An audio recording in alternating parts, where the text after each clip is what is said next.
Mengingat cutinya Bupati Lebong Rosjonsa yang maju dalam Pilkada Gubernur dan Wakil Gubernur Provinsi Bengkulu tahun 2020, pastinya masih menyisakan program pembangunan sebelumnya yang ada di Kabupaten Lebong.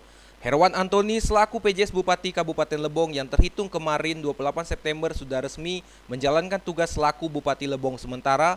Terdapat pembangunan fisik ataupun non-fisik yang sebelumnya sudah dirancang maupun dikerjakan menurutnya harus dioptimalkan.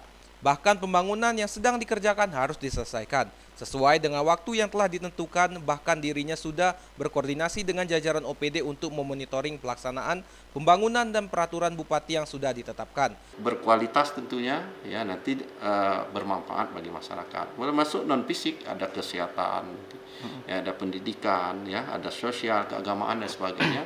Ya, walaupun kita dalam kondisi pandemi Covid ini tetap ya, kita tetap berjalan program-program kemasyarakatan sosial kita, ya, itu tetap harus jalan, ya.